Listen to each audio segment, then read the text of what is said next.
Good morning, good afternoon to everybody, depending where you're calling from. I'm pleased to welcome you to our webinar today, Unpacking the SBA and its additional benefits from the new stimulus bill. And I'm especially glad to be joined by a special guest today, Lynn Ozer, who I'm going to be introducing in a minute. Some housekeeping. Moderators are here, and we will have plenty of time for Q&A at the end. So please feel free to share your put your questions in the Q&A. We prefer it in the Q&A and not the chat. That makes the moderators' lives easier. Also, don't feel the need to take notes. We will be sharing a copy of this recording and slides with everybody shortly after the presentation. I want to be clear about what this presentation is and is not about. If you're here to learn about the PPP or the EIDL or the new PPP round 2.0, this is not the day for you. Come back on Monday. We're going to have an webinar especially for you on Monday about that. If you're here to learn about conventional SBA loans and how you can benefit from them and specific benefits to the SBA around the new stimulus, this is the presentation for you today. Although keep in mind that it's really important to understand that conventional SBA loans are not an entitlement program. You have to be qualified for them and be underwritten by them. Briefly about myself, I'm the founder and CEO of Multifunding LLC. Since 2010, we have helping business owners and entrepreneurs achieve their highest growth goals, oftentimes through SBA loans. And I have a book out called The Growth Dilemma. But enough about me. I'm happy to introduce Lynn Ozer, who's one of the leading SBA lending experts in the country. In addition to many accolades in lending, she is the first female chairwoman of the board of directors of the National Association of Government Guaranteed Lenders. When I have a question about SBA lending, I call Lynn. She's recognized as NAGLE Instructor of the Year, and we're so excited to have her with us today. Lynn, thank you for joining us. Pleasure to be here, Almi. Thank you. Okay. The SBA, can you benefit? Let's talk about it. First of all, I want to bust right through the biggest three myths about the SBA. The first myth that we often come across is that the SBA lends money, and that's the furthest thing from the case. The SBA is a government guarantee program designed and encouraged to have banks and some not bank lenders make riskier loans than they otherwise would. And as part of the Stimulus Act, they have increased the guarantees of these loans to 90%, further incentivizing banks to make more loans. The other big myth is that the SBA is for small mom and pop shops, like the flower shop around the corner. And while that is true, the SBA is there to serve them, the SBA can also service much bigger borrowers. Any one borrower is eligible for up to $5 million for partner buyouts, working capital, and acquisitions. And if your objective is real estate or equipment, and for owner-occupied real estate, you can go up to $12.8 million with the 504 program. The third big myth about the SBA is that I'm not qualified for an SBA loan according to my bank. So someone walks into their local branch and someone tells them they're not qualified for the SBA, and they automatically think that's out. They're out. And that's the furthest thing from the truth. There are over 2,200 banks and some non-bank lenders around the country who work with the SBA, and each of them have their own underwriting criteria, and some of them interpret the rules a little differently. So don't take no for an answer, or don't assume just because your banker told you that you're not qualified for an SBA that you're out. The primary benefits of SBA lending are that these loans offer longer terms than traditional bank loans, creating an opportunity to improve cash flow. They have less collateral requirements than traditional bank loans. SBA lenders are primarily intended to be cash flow lenders. You have to prove cash flow, or in some cases can get lucky and do one based on projections. One thing that's important to state right up front is that personal guarantees are required in all SBA loans for anyone who owns 20% or more of the business. If you own a house and your loan is for greater than $350,000, the lender would likely take a lien on your house. There's an exception for loans of $350,000 or less that we'll discuss in a few minutes. The most common SBA loan programs are the 7A. This is a general broad program that can be used for working capital, partner buyouts, acquisitions, startups, and even real estate. And then there's specifically the 504 that covers real estate and equipment loans. I think it's important too, because the 504s can get quite confusing to understand that on these loans, you put 10% down, 50% is a conventional bank loan, and 40% is an SBA debenture with a fixed rate for 20 or 25 years. Rates today are at historical lows, around 2.5 to 2.6%, and it's an incredible time to take advantage of the program. Additionally, SBA has a cap line program, which is their working capital program secured by AR and inventory. There's the General Express program, which is like a standard line of credit. And there are microloans program for loans under $50,000. Now let's dig into the changes to the SBA program in the newest legislation, the Consolidated Appropriations Act, CAA of 2021. If anyone wants to really get your tongue in a twister, try say Consolidated Appropriations Act 10 times in a row. I want to be clear for all these benefits, time is of the essence. While these benefits are set to expire on September 30th, 2021, they will likely go much faster because the budget won't cover them until then. So if you want to take advantage of these benefits, it is important to hurry up. What can you save now by getting an SBA loan? Let me give you an idea. If you were to get a $350,000 SBA loan today, your total savings in the fees and the 6 months of payments that you get up front would be just over $31,000. If you were to get a $5 million SBA loan today, your total savings would be just over $194,000. These are considerable savings and opportunities in this new Relief Act, and should not be taken lightly. On the 504 loan, which is a little bit different because the benefits on the 504 loan are specifically on that 40% piece. But to give you an example, on a $350,000 504 loan size, you have savings of over $11,000. And on a $5 million 504, you have savings of $84,000. Again, considerable savings tied to this act. As part of the act, there's an expansion of the debt relief program. This is appropriate to anyone who currently has an SBA loan. And you should have, if you had an SBA loan, received 6 months of payment relief last year. If that's the case, you will get an additional 3 months of relief as part of this act. But now there's a cap. The benefit is capped at $9,000 a month. There are additional 5 months are available for specific hard-hit industries. For new SBA loans, for anyone who gets a new SBA loan, that has to be approved from February 1st through September 30th, 2021, you will get 6 months of payment relief, also capped at $9,000 a month. What's additionally nice about this benefit is that this is a non-taxable benefit. So retroactively or for now that saved income is not a taxable event. As part of the CARES Act, they've also increased the lines of credit. The SBA Express loans, they remain at $1 million through September 30th, 2021. And after that, will return to $500,000 instead of the initial $350,000 pre-COVID. All fees are waived for getting SBA loans now between September 30th, and all the guarantees or fees are waived, and that represents considerable savings. In addition, there's the opportunity for owner-occupied real estate, which means you have to run your business out of at least 51% of the real estate. There's the opportunity now to refinance that, take advantage of the low rates through the 504 refinancing program. And now I'm going to hand the floor to Lynn Ozer.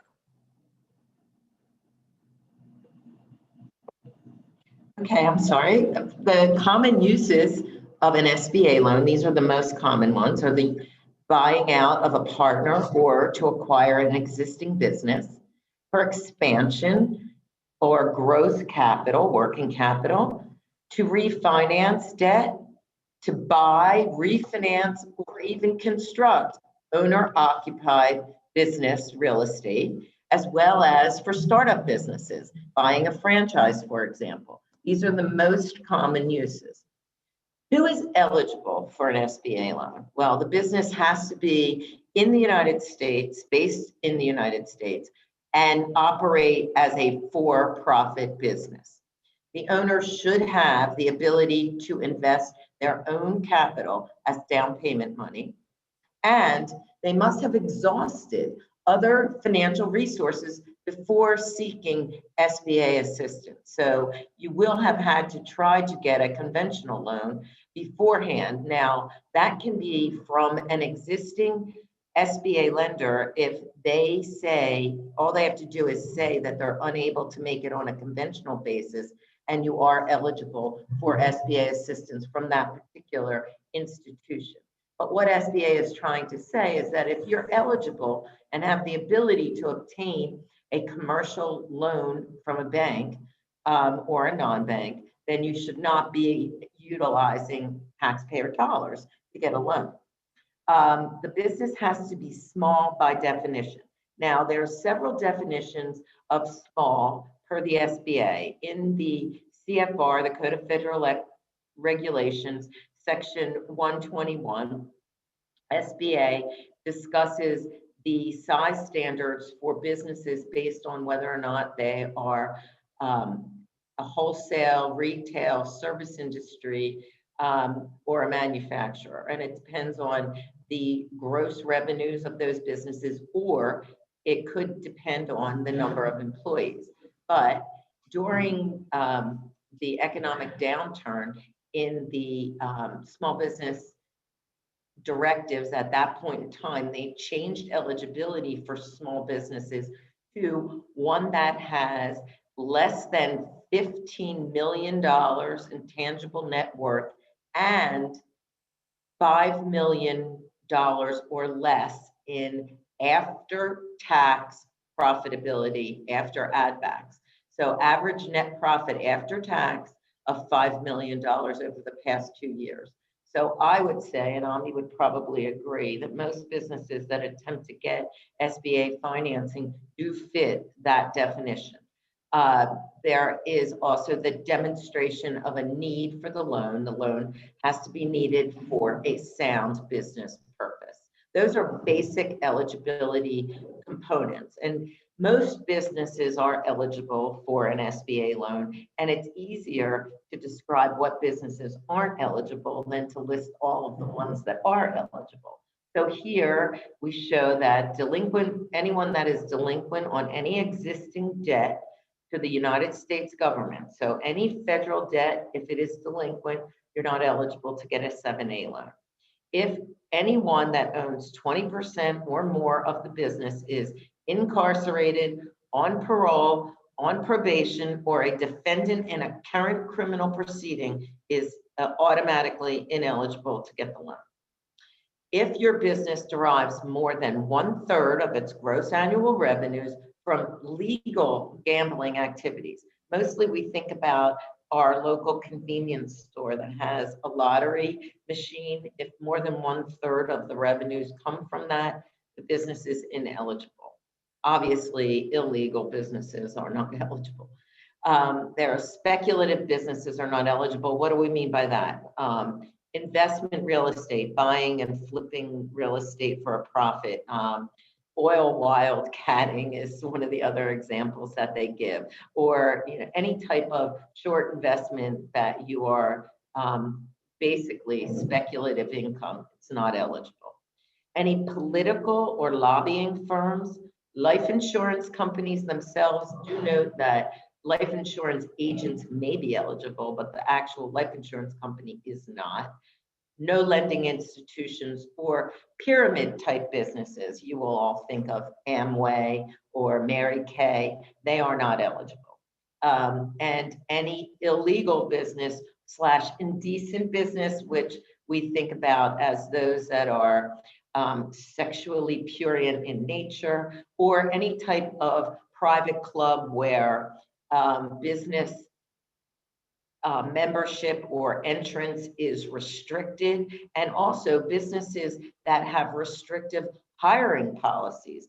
Off the top of my head, I think about Hooters, which only hires women as servers. That business is not eligible for an SBA loan. Okay.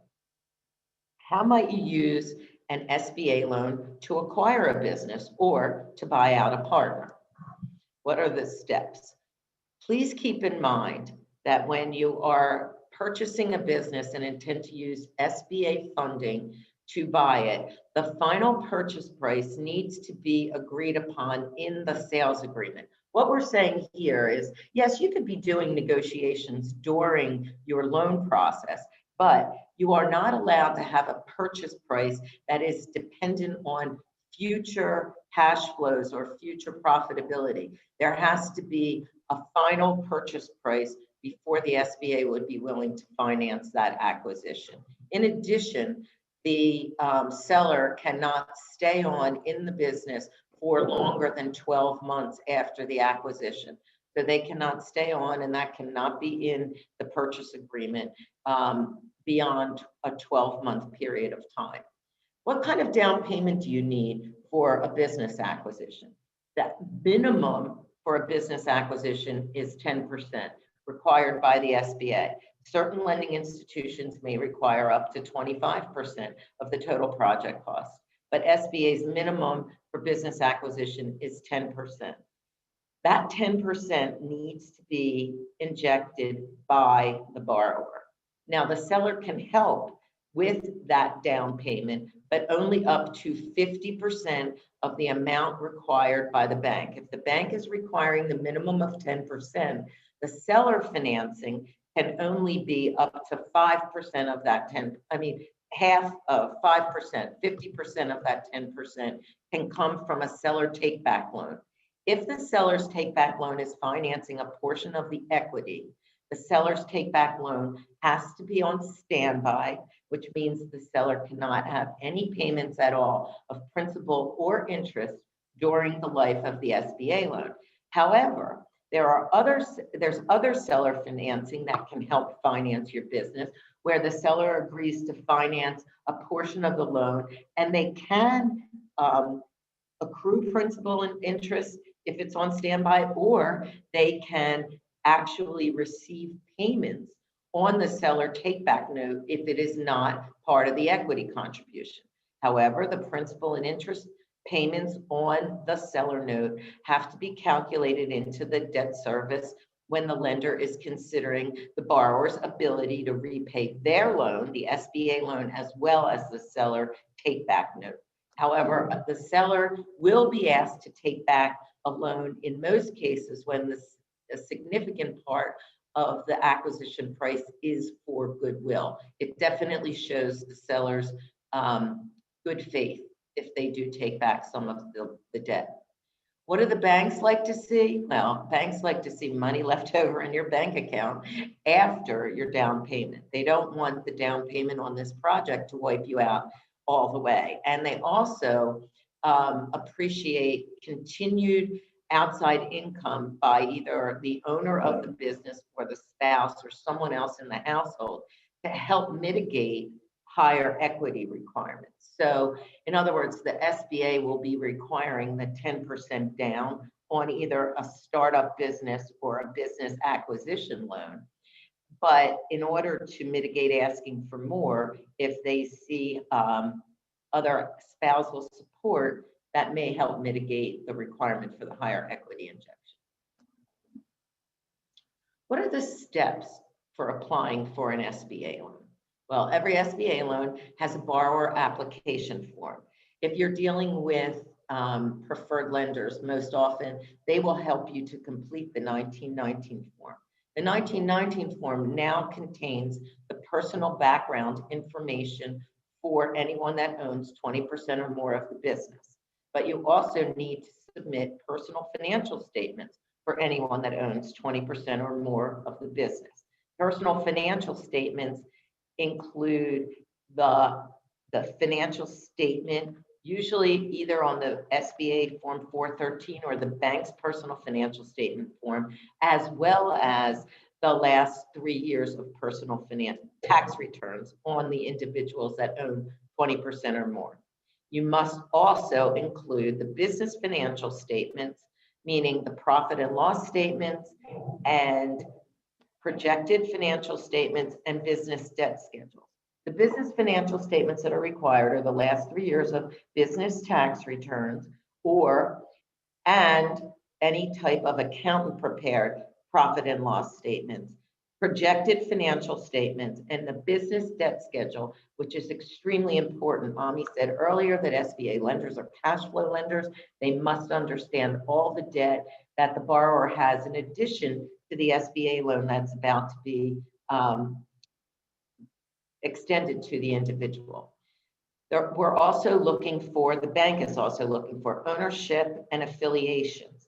This would be the name and address of any subsidiaries or affiliates, including controlling interest or anyone affiliated or business affiliated with stock ownership, any franchise relationship being the franchisor, the licensor, anybody subject to the PMPT,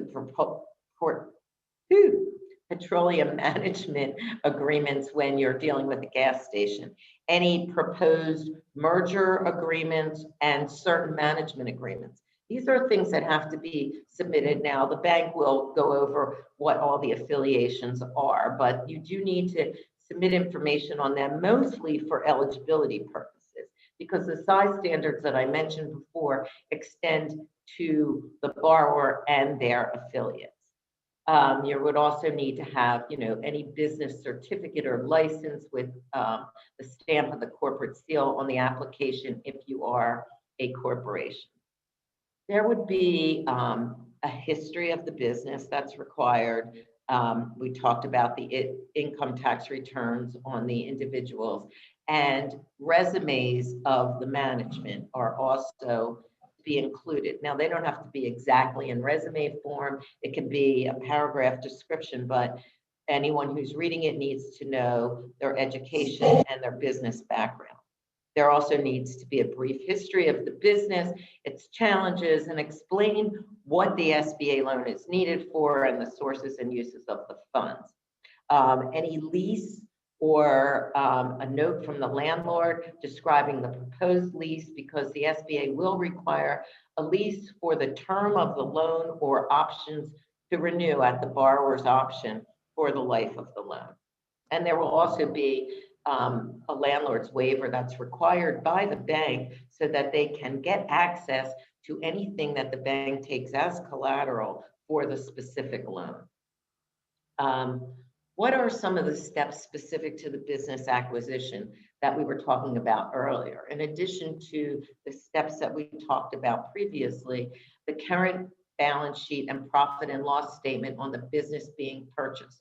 So in addition to the past 3 years or 2 years that you have, you must have interim financial statements, okay? A proposed bill of sale, including all the terms, the asking price with a schedule of how much for inventory, machinery and equipment, furniture and fixtures, as well as a listing of the expenses that are tied specifically and directly to the owner of the business that is exiting. It's very important when the bank is doing their analysis to be able to add back expenses that will go away when the owner leaves. Typically, that includes their salary, any benefits that are paid to the business owner or their spouse, or any other types of benefits that are accrued to the owner that will no longer be existing once the business changes hands. Here are some tips that have been stated here that would help you when you are thinking about doing a business acquisition utilizing an SBA loan. We would suggest that you use a preferred lender for collateralless opportunities or acquisitions.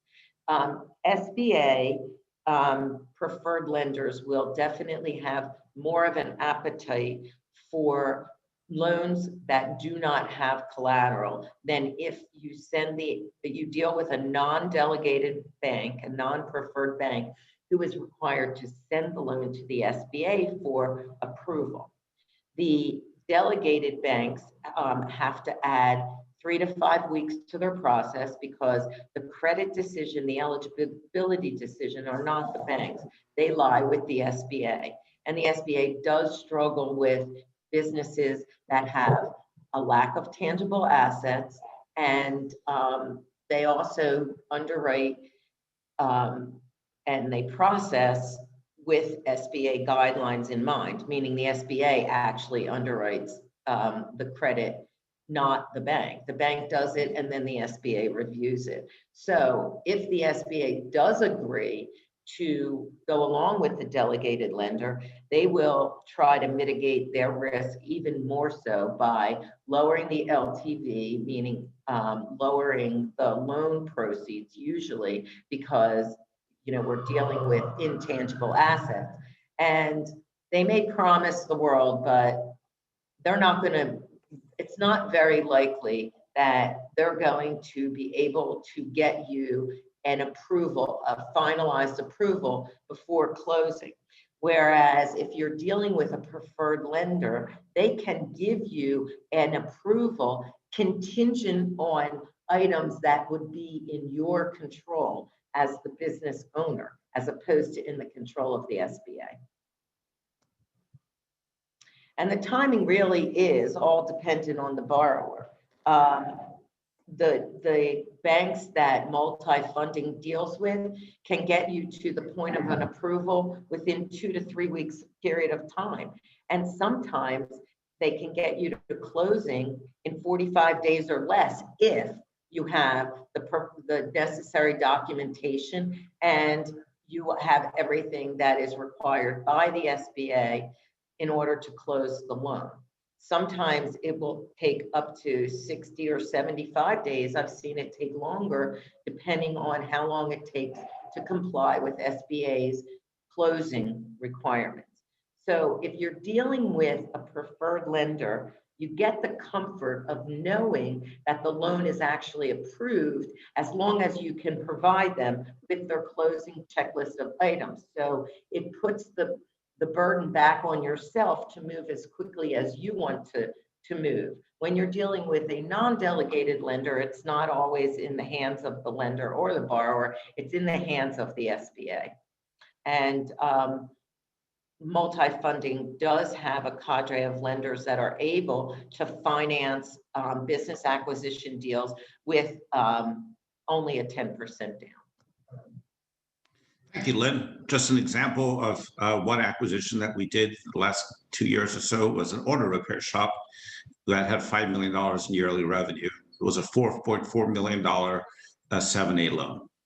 We assisted the borrower for 2 years in analyzing good acquisition targets, and they purchased the goodwill and equipment assets of the business.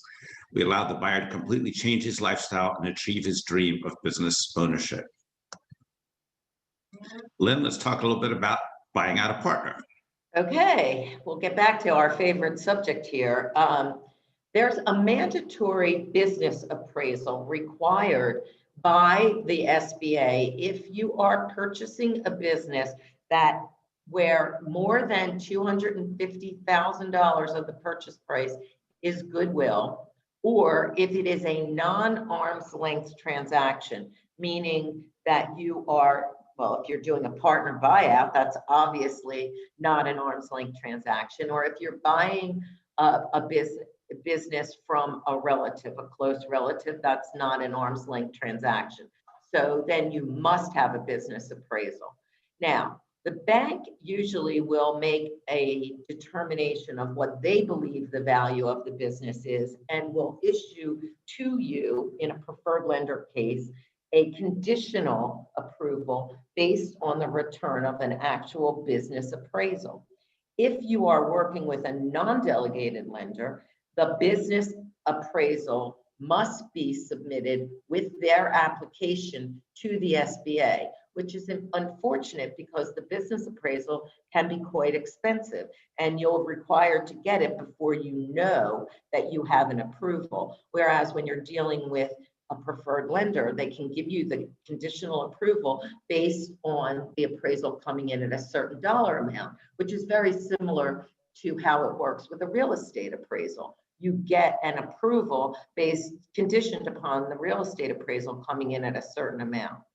The partner's share is worth whatever ownership percentage they have against the business value. What do we mean? In the bank's opinion, if you are a 10% owner of the business presently, we assume that your business, your percentage is valued at 10% of whatever the business value comes out as. That's what the bank usually considers.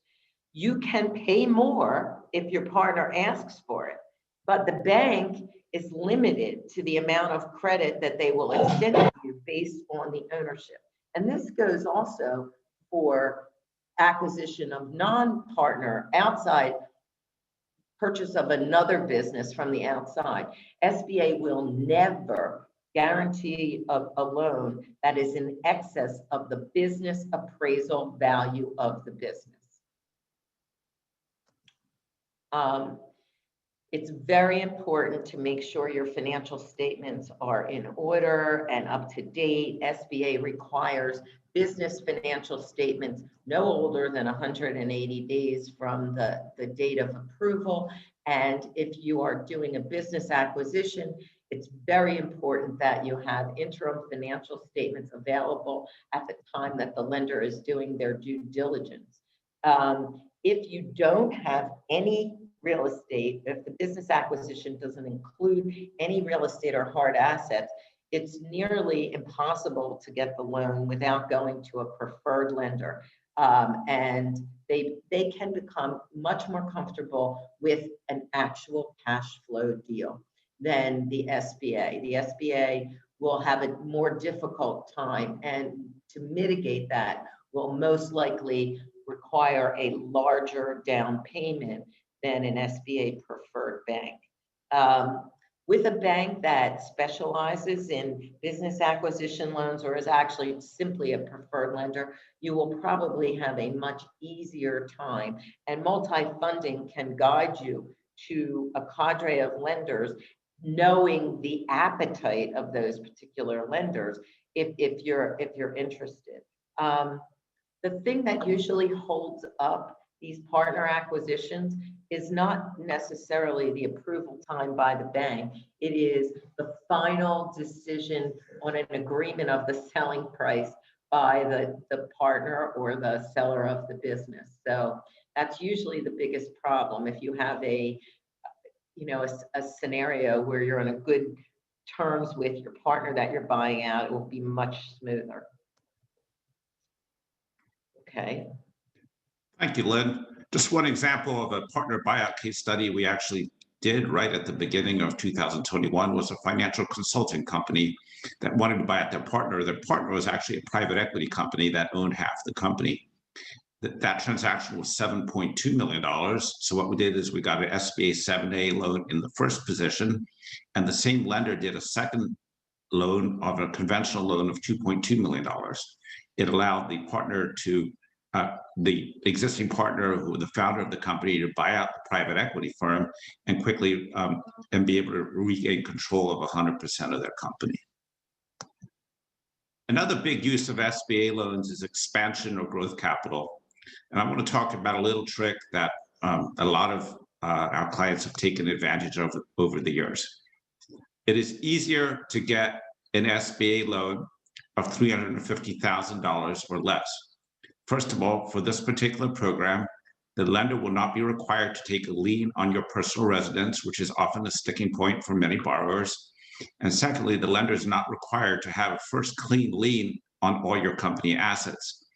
This really makes the process much simpler, and usually we can get an injection of $350,000 into a borrower's bank account within 3 to 4 weeks of application. One example was a financial services company that wanted some growth to reinforce their balance sheet and plan for new hires. Their revenue was between $1 and $4 million. They were stable during COVID, and they wanted to add some hires, but they wanted some cushion to do that. So they took a $350,000 SBA 7A loan to give them that cushion. It was funded in 3 weeks. It allowed the borrower to make their pivot during COVID. And as things go to plan, they should be able to, you can prepay these loans without any penalty at any time. Another example was a lighting installation company that suddenly experienced a huge influx of work and needed some cash quickly to handle the equity, handle the expansion. And we were able to get them one of these SBA 350s to do that saving them from the agony of going to a short-term online lender that can be incredibly expensive. Now, Lynn is going to share with us how to use the SBA to refinance your debt. Well, you hit a pain point for me, Ami, and that is, the online lenders. And that's when using an SBA loan really comes in handy. We've seen so many small businesses who fell to the allure of the quick turnaround with online lenders, but with usurious interest rates and payments that have choked them. And restructuring debt with an SBA loan, especially at this particular time when you're going through COVID, can really put your your business into a much better situation. You're able to refinance debt with an SBA loan if it is on unreasonable terms currently. And I can assure you that if you've gotten a debt through an online lender, it's not on reasonable terms. But what SBA considers to be unreasonable is any loan that has a demand feature or a balloon payment in its repayment terms. Any loan that has an interest rate higher than the maximum interest rate allowable by the SBA, which is 2 3/4 over prime for loans over 7 years, and loans and 2.75 over prime, or for loans with maturities over 7 years, 2.25 for loans with maturities under 7 years. Anything in excess to that is considered to be unreasonable by the SBA. All credit card debt is considered to be on unreasonable terms as far as the SBA is concerned. You can refinance credit card debt fairly simply if the credit card is issued in the name of the business. If your credit card is issued in your name personally, there's a lot of hoops to jump through, but it can be done. It's just going to take an awful lot of paperwork and diligence on your part, and very good record keeping. If you have a loan and the loan is considered to be over collateralized by SBA's definition of fully collateralized, which means the liquidation value of the collateral exceeds the loan value, that's considered to be unreasonable. If you have a lender that will not extend the terms, won't renew, refuses to assist with additional funding, that's considered unreasonable as far as the SBA is concerned. If you have debt that's in need of refinancing, you have to be sure that the original use of proceeds would have been eligible for SBA financing at the time you got the loan, or that the reasons that it wasn't eligible have now been overcome. For example, if you want to refinance real estate that was used to purchase investment real estate, that would not be eligible for an SBA loan. However, if you presently want to move your own eligible business into that real estate and you're going to take up 51% or more of the square footage, you can now refinance that property with an SBA loan. Also, refinancing has to significantly benefit the business, and there must be written justification as to how it will benefit it. And in the new loan payment has to be at least 10% lower than the current loan payment. And what do we mean by that? The loan payments for demand notes, balloon notes, revolving credit, credit card debt, they do not have to be tested as far as the cash flow improvement is concerned. But if you're refinancing if your new SBA loan refinances part if the loan proceeds are for refinancing debt, that portion of the loan has to be improved by at least 10% according to the new loan. So if 50% of your loan is to refinance debt, 50% of the new loan payment has to be at least 10% less than the loan payment that exists on the 50% that's being refinanced. Hopefully that's clear. Okay. Oops, I'm sorry. You went backwards. Whoops. Go ahead, Lynn. When should you refinance? Well, it's a great time to refinance now because interest rates are low. Good debt to income ratio. Well, what we want to make sure of is that your existing cash throw off can service the newly proposed debt. So by stretching out your loan payments over a 10-year period of time, hopefully the new loan payment will be able to be absorbed by your existing cash throw off. And you have to be able to improve your debt service by at least 10% if you are looking at refinancing term debt. And Ami likes to say that the best time to refinance is when you don't need to. So it's a good time to restructure your term loans into a longer period of time, but you do need to justify that you will be, improving your cash flow. And I think that on the next slide, we do talk about the benefits. And the benefits that you need to make sure that you explain to the bank is that it will improve your working capital position and your cash flow. And it helps you to handle market turndowns, such as right now, if you're struggling from COVID restrictions on your business and you need additional working capital to provide PPE for your employees, or do some renovations and leasehold improvements to your space. You might need working capital to pivot in exactly what services you're providing in order to better handle your customer needs at this time. There's always a way to explain the need for additional working capital.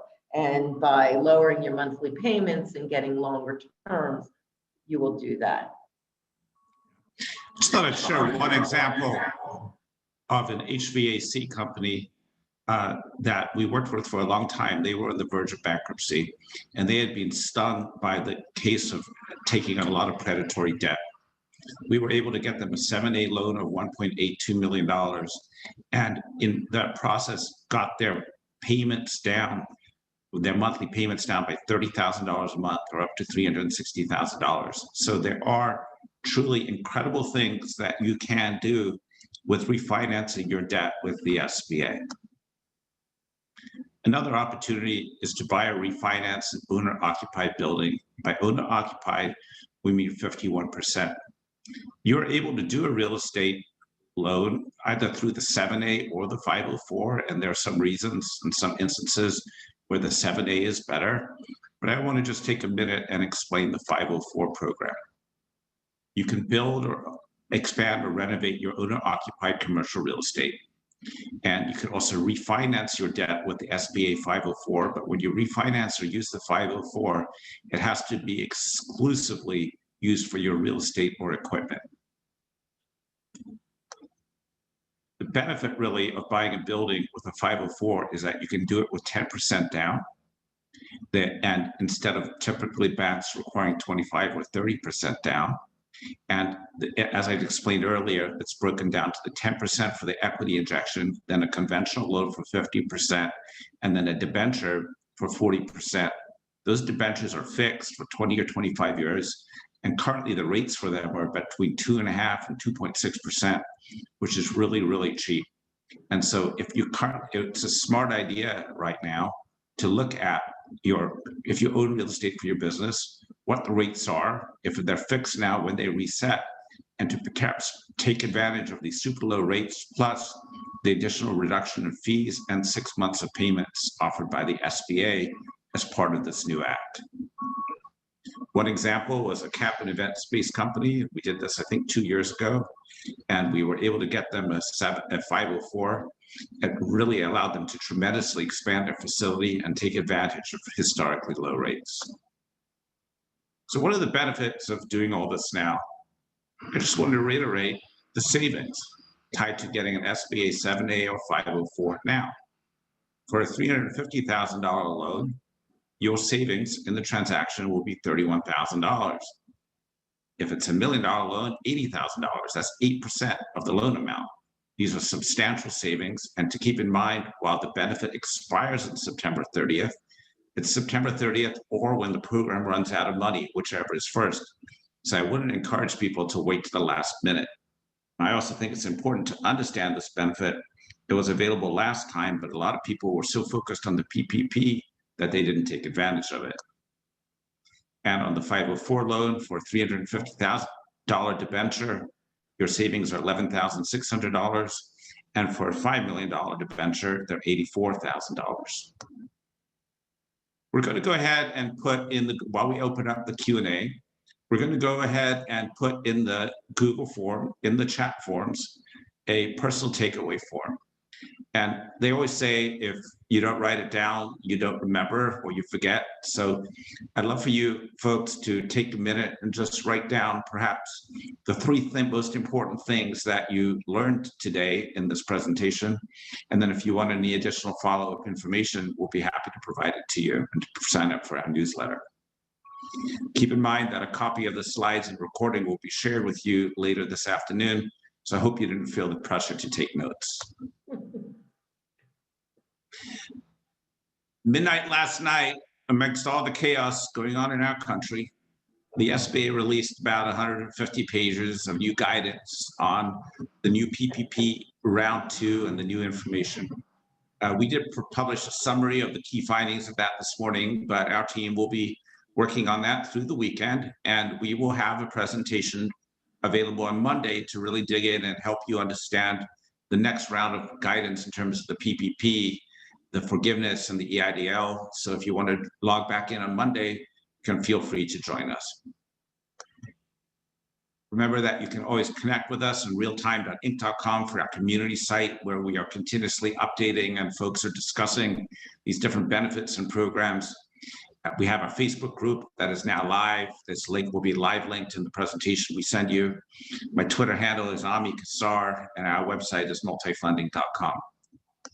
And now, while you are hopefully filling out your Google Forms, the moderators are going to go through the questions. If you haven't asked them yet, feel free to ask them. And Lynn and I will be happy to stay on as long as necessary to answer your questions. Megan and Hannah, take it away. Thank you so much, Ami. How are fees calculated that I would actually see? I'll let Len take that one. Yeah.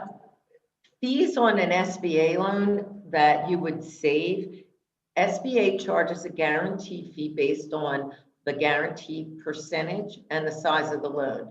For loans under $150,000, 7A loans, SBA guarantees 85%, and there's a 2% guarantee fee on that amount.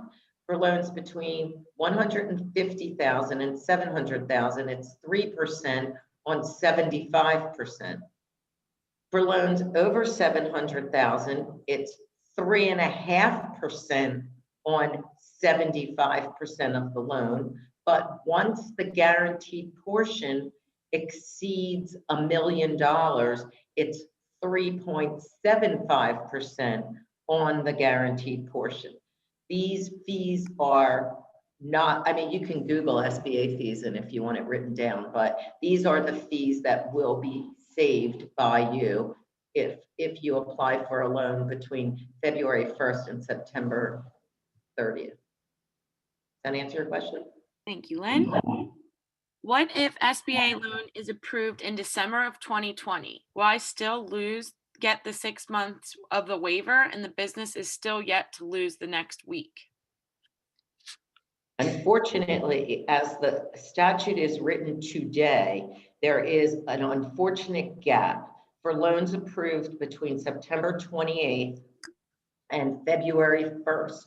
They will not receive the 1112 payment relief, section 1112 of the bill. Now, Lynn, will they receive the 3 months? No.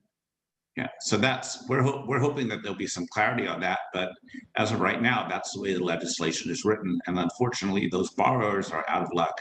Keep in mind, it's not when the loan funds, it's when the loan gets approved. Correct. Can the loan be paid back early with no penalty? SBA loans have no prepayment penalty unless the term is 15 years or greater for 7A loans. 7A loans have a 5-3-1 prepayment penalty if more than 25% of the then outstanding principal balance is paid in years 1, 2, or 3, and the years go from the date of the first disbursement to the year after that, year after that, year after that, 531. Ami, want to talk about the 504 prepayment penalty? Yeah, 504s usually have some pretty rough prepayment penalties, and you have to, that's the trade-off for getting 25 or 20-year fixed money. Usually they go 10% declining down for 10 years. Are many banks doing the Express SBA loans? What is the difference between the Express and the 7A loan if the amount is $300K? So not a ton of banks have done the Express loans, for at least that I know about. Lynn, maybe you know some. I don't think it's been taken up a ton. The difference is the Express line is literally a line of credit that you use it as you need it, versus a 7A that is a term note that the money arrives at your bank account and then you pay it down over the term. SBA Express loans were created to reduce the amount of paperwork for the bank, and by doing so, relaxing some standards and only offering a 50% guarantee to the bank. It was at $350,000. It's been increased to $1 million during COVID, and it will then be reduced down to $500,000 permanently in October. As Ami said, for the borrower, generally speaking, Express loans are used as revolving lines. However, there are some banks that participate in the Express loan program and utilize the Express program for loans under $350,000, even as a term loan. For you as the borrower, in general, your fees are less because there's only a 50% guarantee and you only pay a fee on the guaranteed portion. So some banks, but most banks, because they can get a higher guarantee on a term loan, generally don't use the Express loan for anything except a revolving line of credit. I don't know if that answers your question or not, but. I think so. Thank you. We have an SBA 7A that we got February 19th. We received 6 months relief already. Did you mention that we would get an additional 3 months, and will our lender automatically do this? And how do we get 6 months? You should have already gotten 6 months. Now you should get an additional 3 months. And if you're in a specifically hard-hit industry, such as restaurant or hospitality, you should actually get an additional 8 months. Did I get that right, Lynn? Yeah, that's correct. The 3 months is for anyone who already had the 6 months, which it sounds like you did, and you would automatically get the 3 months starting. It's supposed to begin in February. There's some question whether your February payment will be deferred or whether it will be March, April, May, but that's going to be decided in the next month. And what Ami is talking about is if you already had a 6-month deferment and you are in one of these harder hit NAICS codes, you will get an additional 5 months, I believe. 5 plus 3, I think, Lynn. Okay. Yeah. I hope I'm. Guess what? We'll talk about that on Monday, won't we, Ami? So following up, additional months for specific hard-hit industries. For extension for the debt relief program, can you let me know where I can find out if my company is one of these specific industries? Yeah, we'll post those specific industries on realtime.inc.com and in our Facebook group. I don't know it off the top of my head, but we'll get it for you. You know, if you Google the bill, if you really want to march through all those pages, the NAICS codes are listed in there. If you want to do that, and then I think you should look on Ami's Facebook page. If you want to have insomnia, go ahead.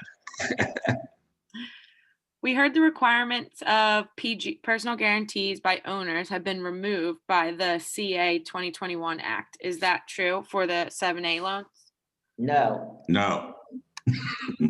Presuming there is a lien, can equity in a property be used as a deposit?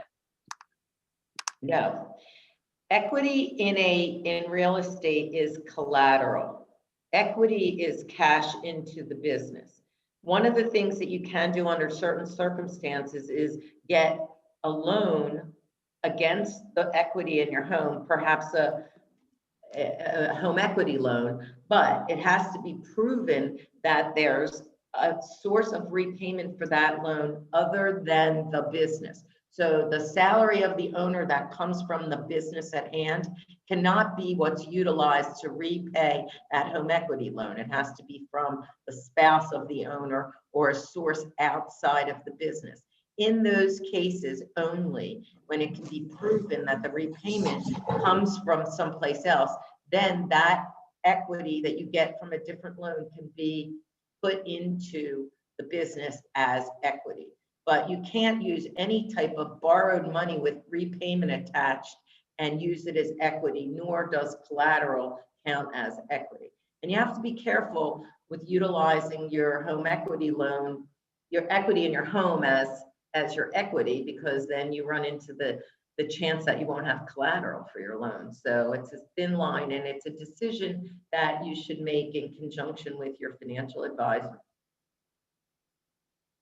We got approved for an SBA 7A loan on December 18th of 2020. The loan has not closed yet. It's expected to next week. AMI stated that new loans were eligible for no guarantee fees for 6 months of payment. Any direction on whether we will be eligible for this or other payment coverage? Unfortunately, you're in that gray area, and it's a tough spot. We know that, and Lynn, maybe you have some more clarification than I do. You're not going to get the 6 months, and I don't think you're going to get the payment relief either. And unfortunately, it's based on when your approval was. And unless they go back and make some exceptions, which I think they're going to have other fish to fry on their agenda, unfortunately, I think you're out of luck. It is sad but true. We had a discussion, or I was involved in a discussion where people specifically asked SBA if they could cancel their loan number and reapply and get a new loan after January 1st, which would allow you to have no fees, or again, wait till February when you would get no fees and you would get the payment relief. And from what I understand, SBA has said you can't do that, and they'll be able to figure out if you do that, and you'll have to wait, I don't know if it's 6 months or a year before you can reapply. So it's very unfortunate, and I feel bad. Can the SBA 7A loan be just for 3 or 5 years, or does the minimum length have to be for 7 years?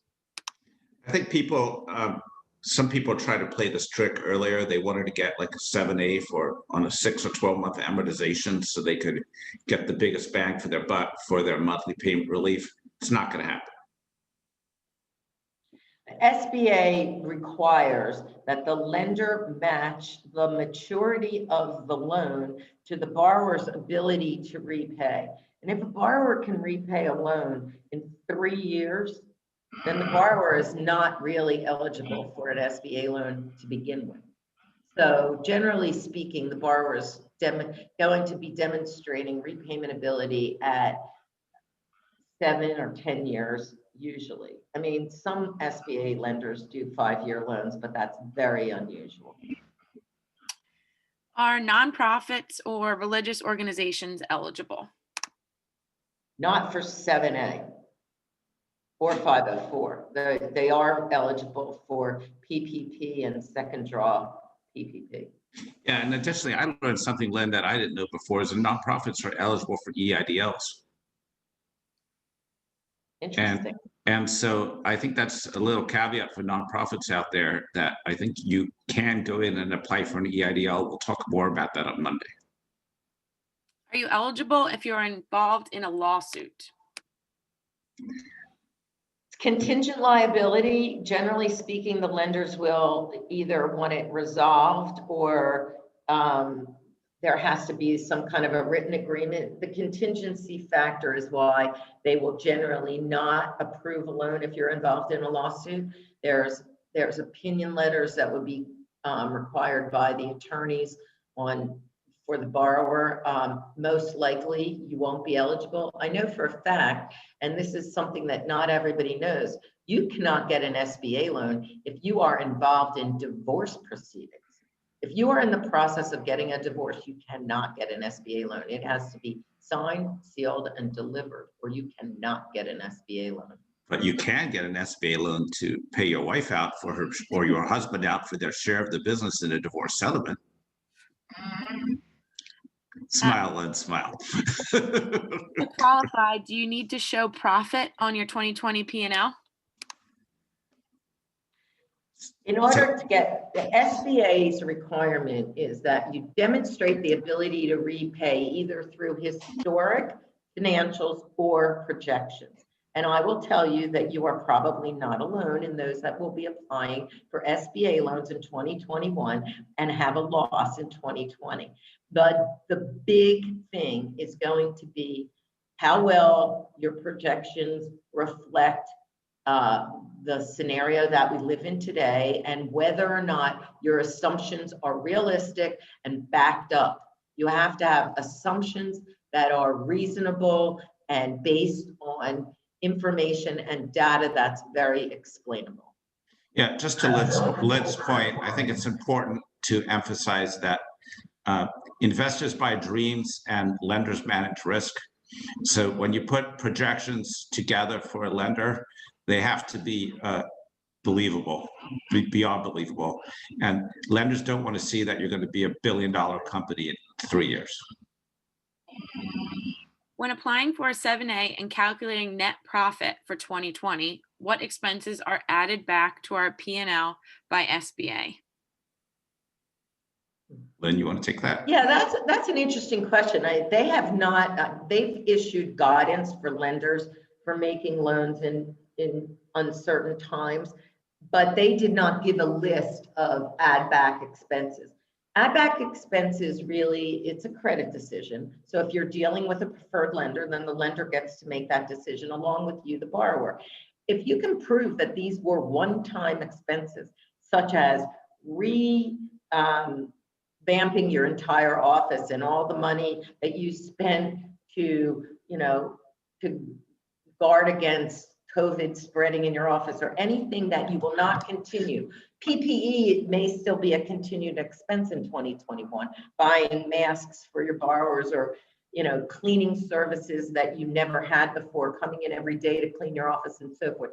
But it's expenses that you can prove that are non-recurring, that you will definitely be allowed to add back into that. I think it's important, though, just to add to that people know that you're going to get, that's not an SBA rule. SBA provides guidance, but different lenders will look at that differently. And it's important to know that different lenders are more aggressive than others, and different lenders are better than SBA loans than others. And we've worked for over a decade to build a network of lenders who are really good at SBA loans and frankly quite aggressive. So you could go to a Chase or a Wells Fargo and get a very different answer on that than, say, to go to a niche lender who specializes in SBA lending. Absolutely.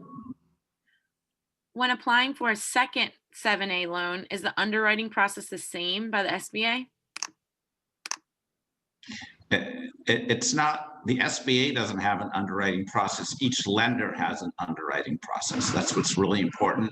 I'm going to keep digging at that, and the situation will likely be different. I do want to just briefly ask if Megan or Hannah would mind to put our Google form back in the chat. So if people didn't have a chance to do the Google form yet, if they want to do it, that'd be terrific. And let's keep going. Wondering if there is a way to pre-qualify without having an actual business. We want to purchase, and we want an idea to find out how much size of the business one can afford based on cash in hand for a down payment. Want to take that, Lynn? Yeah, so there are certain banks that you can go to, certain SBA lenders that will look at the financials of the business that you are wanting to purchase. A lot of banks have software that they use to analyze the cash throw off of the existing business that you want to purchase and determine what the ability to repay a debt would be. And they could pre-qualify that business for an SBA loan, depending on what the the down payment is. But one of the things that we didn't talk about when we were discussing what banks look for when you're doing a business acquisition, not a buyout, but one where you are coming in and buying a business. If you are an employee of the business that you're about to purchase, there's much more credibility. If you have worked in the specific business, an employee of the business that you're buying will bring you much more credibility. When you are coming from the outside, going in to buy a business, you're going to need to prove to the bank that your management ability is there, because you are going to have to replace the brain of the exiting owner, and you're going to have to prove that you can run the business at the same level of profitability that it was run before, which would mean that you would have to understand all the ins and outs of the business. And it becomes a very subjective decision. So it does have to do with whoever the bank is that you're dealing with. And AMI's a master at matching borrowers to lenders that can help them. If we are approved by a private institution with less than favorable rates, are we still eligible for an SBA if the SBA is an overall cheaper loan? You ask that question one more time, Hannah? Sorry. Sure. If we are approved by a private institution with less than favorable rates, are we still eligible for an SBA if the SBA is an overall cheaper loan? One doesn't have to do with the other. So you should absolutely see if we can find, it would be a great idea to see if you are eligible for an SBA loan, but that's not based upon that it's not a contingency based upon that you got an approval from a private institution. If your loan is approved, for example, by an online lender or a bank that's charging you 5 over prime, that's not generally acceptable commercial criteria. If you got a loan from a conventional bank at competitive rates, it's unlikely that an SBA loan would be right for you. So it's what Ami's saying is just knowing the rate is not the end all be all. Although if they are usurious or unreasonable rates, you certainly should see if you're eligible for an SBA loan. Correct. If you already received an EIDL loan, can you apply for an SBA 7A? Yes. Yes. Make sure I got this right on the standard size you mentioned. Net worth of 15 million or less per the balance sheet or per evaluation of plus 5 million or less in annual after-tax profits per the most recent annual financials. Is my understanding correct?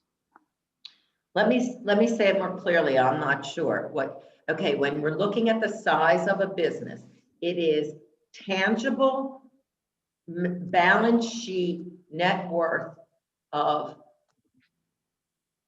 15 million or less, and net profit after taxes, average net profit after taxes over the last 2 fiscal years of 5 million or less. I hope that's clear. Our revenue in 2020 has declined over 90% due to COVID, but prior to 2020, we had many years of document revenue averaging in the millions. Will we qualify for a loan for working capital to get us through the shutdown? Very possibly. Maybe. Remember that the lenders are taking 10% of the risk on these loans. So if they might look for some collateral or some other contingency or have a strong case, it's possible. It's hard, but possible. And then we have a bunch of questions where we find the list of SBA preferred banks. You can certainly go to I think that's available at SBA.gov. Certainly, we have relationships with many of these preferred banks who we've hired and fired many banks over the years. And so if you ever want some guidance, just to be clear on SBA 7As, when you choose to work with multi-funding, you don't pay anything extra to work with us. The banks pay us a commission for helping bring the loans to them. Does the bank appraisal for a buyout of a partner have to be completed by a certified business valuation professional, or can it be completed by a business valuation software? It has to be a valuation, I believe, person who's picked and approved by the bank. You can't pick who's going to do the valuation for you. SBA has issued a list of qualifications of what a certified business valuator must have, and the bank is the one who chooses it, just like a real estate appraiser. The appraiser of a business cannot be hired by the buyer or the seller. They must be hired by the bank. The software that I was talking about is what banks utilize to do internal business valuations to get an idea if they're talking to someone who's in the ballpark. They really, the example that the person had asked previously, would I qualify? There are some banks that will work with you with the financial statements of the seller to figure out whether or not there's asking prices in the ballpark. That doesn't mean that you're not then going to have to get an outside business valuation that, like a real estate appraisal, it's paid for by you but ordered by the bank. Do we have to apply for the additional 5 months for the deferment for the hard hit industries? We are in the apparel industries, and it's my understanding that we qualify. That's something you should, I'm not sure apparel industries will qualify, to be honest. I'm not sure why that would be a hard hit industry, but that's something you should check directly with your bank. And again, we'll post that list of industries and NAIC codes on the FaceTime and the real-time communities. Two-part question. Can you refinance an existing 7A with another 7A? And can you use a 504 to refinance an existing 7A for owner-occupied real estate?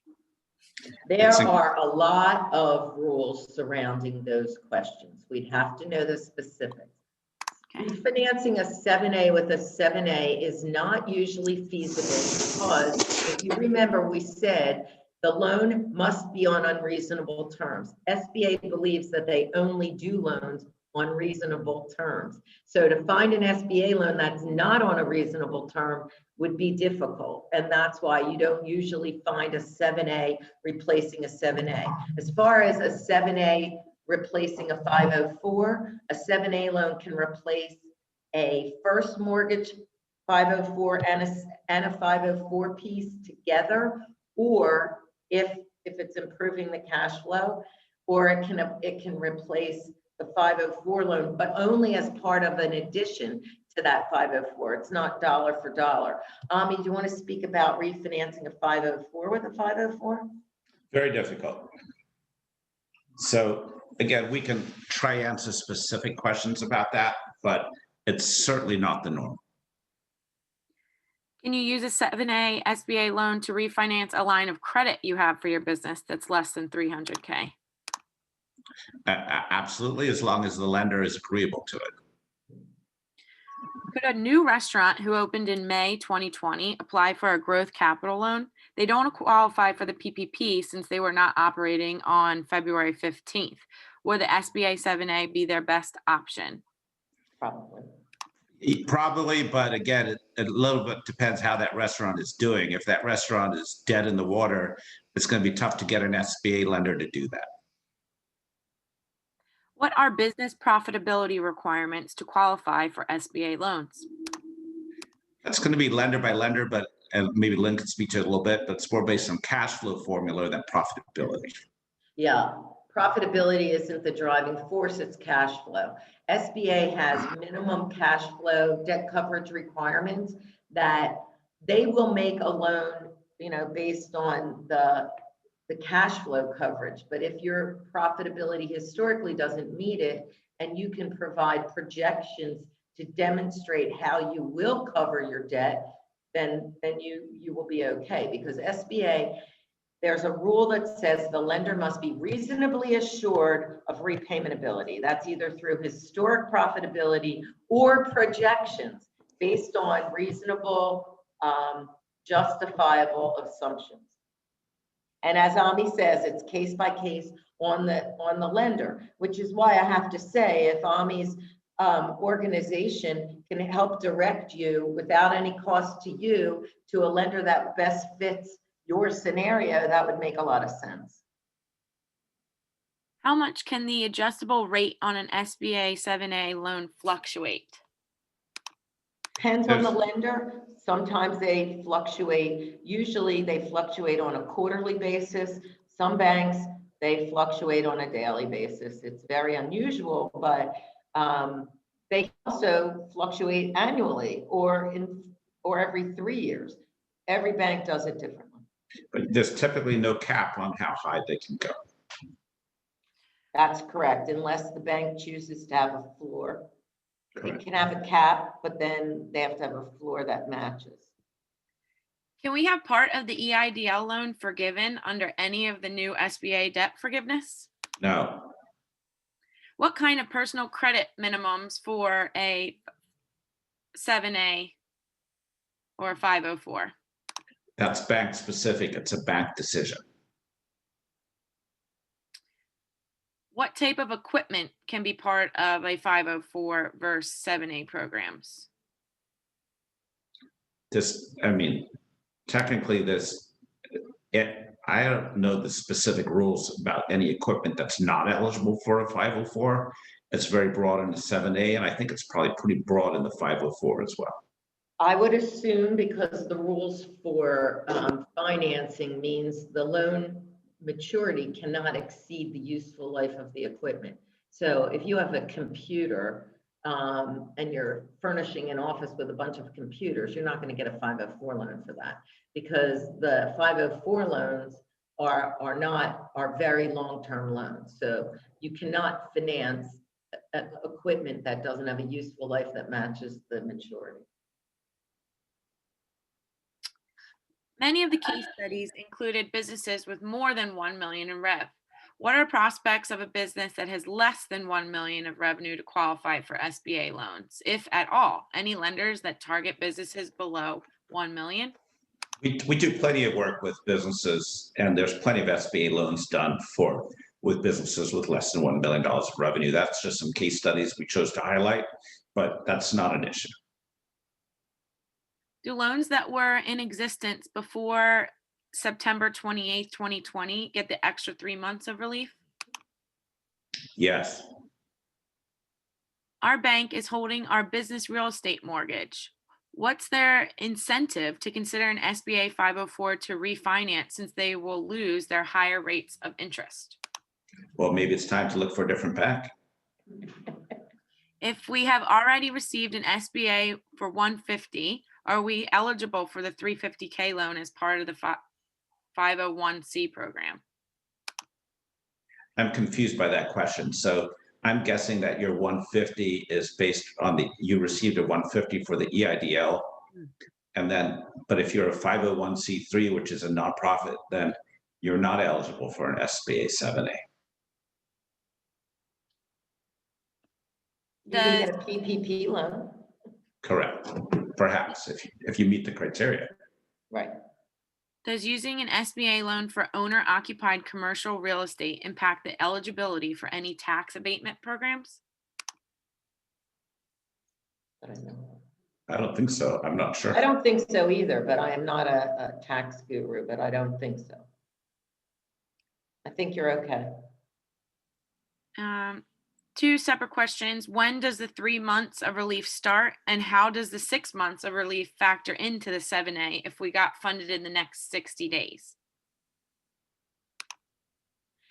As Ami said before, the relief depends on the approval date. And if your loan is not fully funded, it doesn't occur either. So you have to be approved within the correct period of time. And then the relief kicks in once the loan is fully funded. The new round of relief starts on February 1st. So if your loan was approved anytime except between September 28th and February 1st, your payment would start in February if your loan is fully dispersed.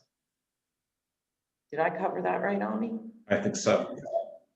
How would a model home with an office for a sales agent be classified? Would the percentage of commercial real estate just be the office, the model home, or none of it?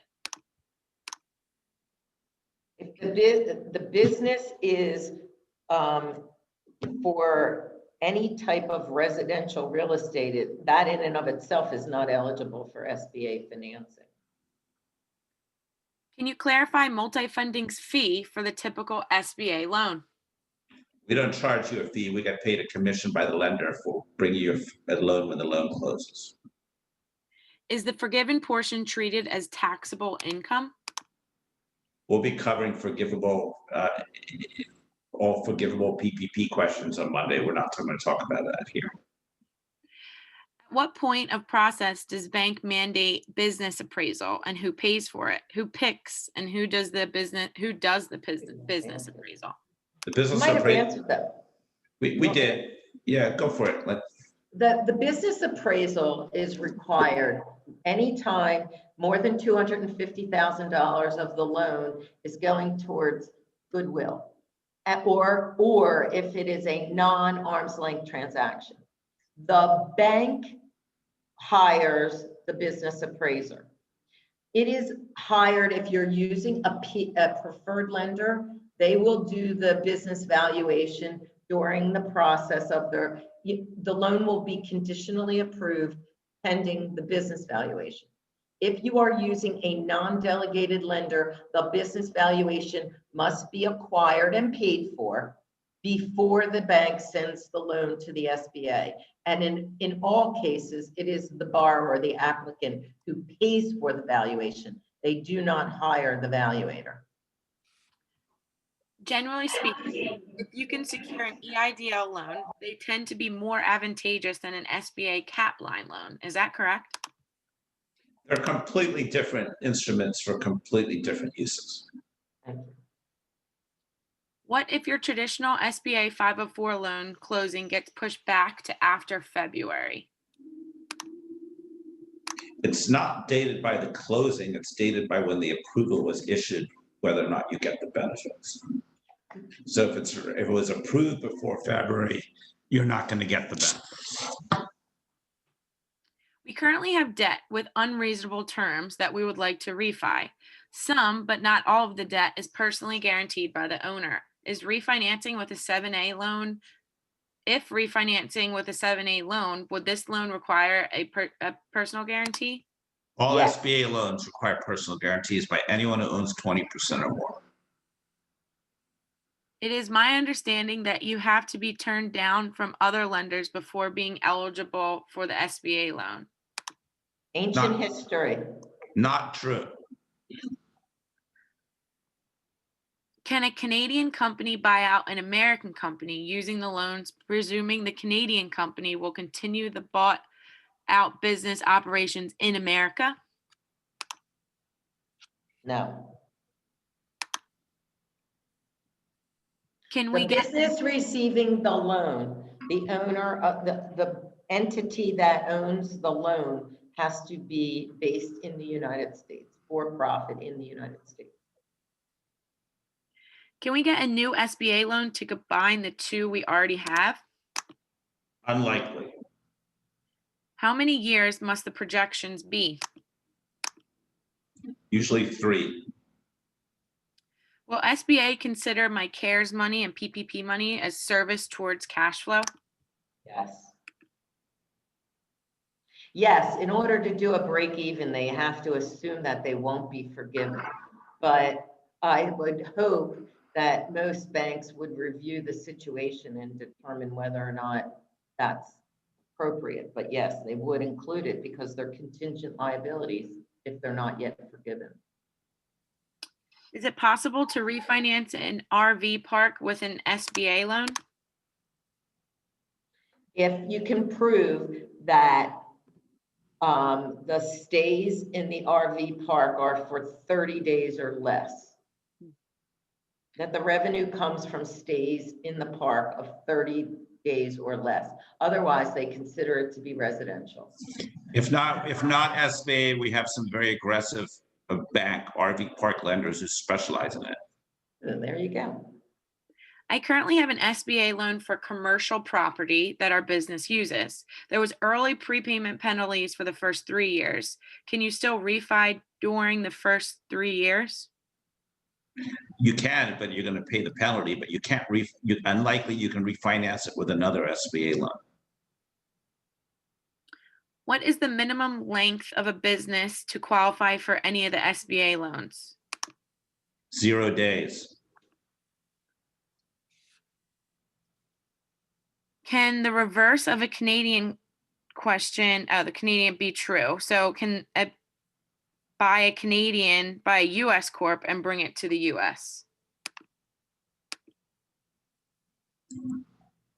How's your brain feeling, Len? You want to take that one? What do you mean the reverse? A United States company wants to buy a Canadian company and bring that to the United States? Yes, you could do that. If that's the question. I guess that's the reverse of the other one. Yes.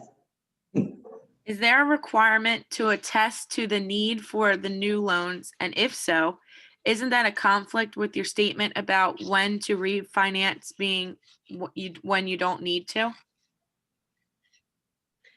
Yes, ask Ami to explain that. That's why that was sort of tongue in cheek, right, Ami? Look, I mean, there's my point that I make is that if you think about financing strategy should be about playing offense and defense and being prepared for unexpected opportunities, but also having your business set when, pardon my French, the shit hits the fan, you can handle it.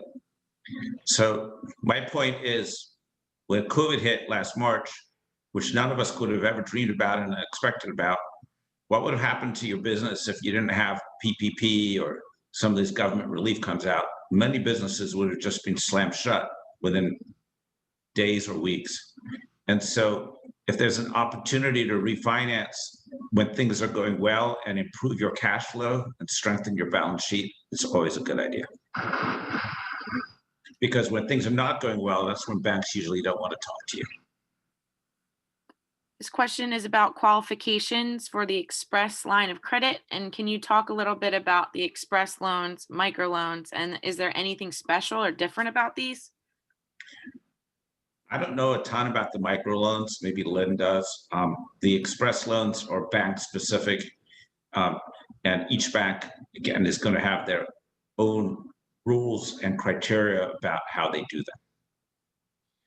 My belief is the microloans are for $50,000 and less, and SBA delegated micro lenders are pretty much following the same rules of the SBA micro loan program, which are pretty specific, but each micro lender will have some varying, there is some leeway in what they do, but basically the same eligibility requirements, the same types of businesses are eligible. It's just the dollar amount, and you would probably fare very well with a micro lender if your request is for less than $50,000. Of course, that's for term money. You could get a $50,000 Express loan in a bank, but under $50,000, you will probably fare very well with a micro lender. Can you please clarify collateral requirements for loans less than $350K? The difference for less than $350K is that the lender is not required to take a lien on your house. If you own a house, remember, if you don't own a house, there's nothing to lien on, but they're not required to take a lien on your house. And they are comfortable to go in second lien so you can have other debt on your business in front of them. They don't require a clean first lien on all your business assets. Can your business have experienced a loss in the previous year and still be eligible? I think we talked. Yes, it's nothing that says you can't, but you're going to have some really good projections to explain what it's going to look like going forward. What are the line of credit options available? Line of credits are the SBA Express that you can check with your lender to see if they do that. There's also the cap lines, but there's only certain lenders that do them, and they're asset-based loans, seasonal lines of credit, builders cap lines, and contract cap lines that are tied to a specific contract. but there's very few SBA lenders that do that. If you need those specific types of credit lines for a seasonal business or to finance a contract, you should contact the local SBA office and ask them which lenders in your area are active in those programs. If my bank is going to lend me 100K, but I really need 500K, how might my SBA bank now view my total borrowing potential? That is, any guidance reestablishing my max SBA for borrowing? I mean, I always say kiss a couple of frogs before you find your prince. But if 5 lenders in a row tell you you're not going to get you more than 100K, it's probably what you're going to get.